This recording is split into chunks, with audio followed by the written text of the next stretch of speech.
Yes les gens, c'est Exterminator 3000 et on se retrouve pour une nouvelle vidéo. En tout cas moi j'espère que ça va nickel pour vous. Non, je plaisante. Yo tout le monde, c'est Exterminator 3000. J'espère que ça va nickel pour vous. En tout cas moi ça va ultra bien. Et on se retrouve pour une nouvelle vidéo. Réaction. Et du coup je vais vous mettre la chaîne en description. Vu que le truc c'est que je vais vous mettre la chaîne en description. Vu que c'est Monsieur Faucon quoi. Attendez, je vous fais une pause. Du coup, les gens, et c'est parti. Qu'ils sont actuellement sur notre terre. Je vais vous mettre les liens Enfin, le nom de sa chaîne de extraterrestre laissé sur Terre. Laissé sur Terre. Numéro 5, l'homme papillon. Comme son nom l'indique, l'homme papillon est une créature ailée d'environ 2 mètres. Mais cet extraterrestre, enfin si on peut l'appeler comme ça, a la particularité d'apparaître durant les dernières minutes précédant un événement catastrophique. Des témoignages datant du 11 septembre 2001 affirment que l'homme papillon a été vu en train de voler autour des tours jumelles. La créature a également été aperçue juste avant la catastrophe nucléaire de Tchernobyl en Ukraine. Ce qui veut dire que l'homme papillon peut aussi se déplacer à grande distance parce qu'il y a plus de 9000 km qui séparent les États-Unis de l'Ukraine. Du coup, la conclusion que certains en tirent, c'est qu'il est possible que l'homme papillon puisse avertir certains événements catastrophiques. Mais je trouve que c'est à prendre avec des pincettes parce que les preuves, ça ne court pas les rues quoi.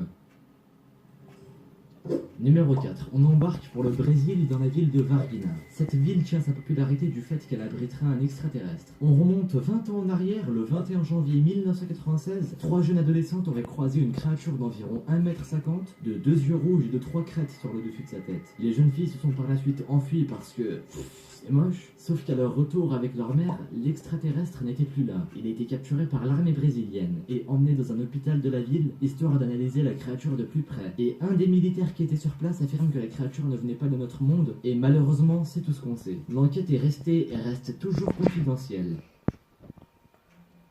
Numéro 3. Autour d'un extraterrestre très particulier. Voici Vrillon, un représentant du commandement galactique et d'Ashtar. Bon, je sais pas ce que ça signifie, non? Alors, officiellement, on pense que cet extraterrestre a une forme humaine. On dit qu'il est grand, musclé, blond aux yeux bleus, et qu'il est surtout venu nous annoncer un désastre si nous les humains ne coopérons pas ensemble. En effet, le 26 novembre 1977, à 17h10, une voix non identifiée fut diffusée sur une chaîne britannique pendant 5 minutes. La voix n'a pas pu être identifiée car elle était très brouillée. La personne se présenta.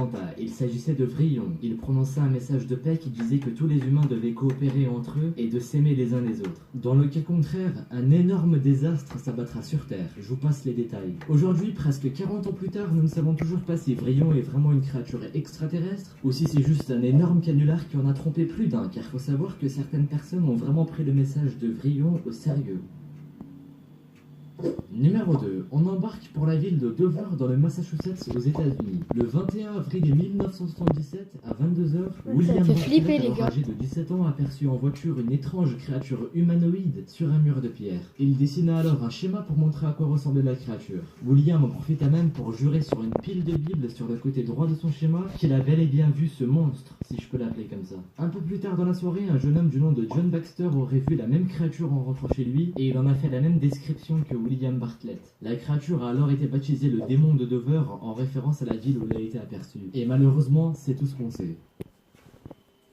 Numéro 1. Voici le Chupacabra. Cet extraterrestre est très populaire en Amérique du Sud parce qu'il est responsable de la mort d'un très grand nombre d'animaux. En effet, le Chupacabra se nourrirait en buvant le sang des animaux de ferme comme les poules, les vaches ou les chèvres en leur faisant des trous circulaires dans le cou. Cette méthode fait la signature de l'extraterrestre. Pendant longtemps, des corps d'animaux ont été retrouvés dans une bonne partie des pays d'Amérique du Sud, mais aussi au Portugal et aux États-Unis avec toujours un trou parfaitement circulaire dans le cou de l'animal. Aujourd'hui, le Chupacabra est toujours chassé, mais il reste introuvable.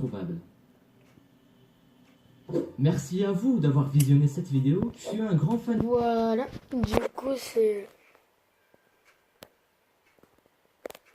Ah oui, c'est ça. Bon, du coup j'espère que ça vous aura plu. En tout cas moi ça m'a plu. Pour les voilà qui sont restés, en gros si vous savez pas qu'est-ce que c'est les voilà, c'est les vrais qui sont restés jusqu'à la fin de cette vidéo.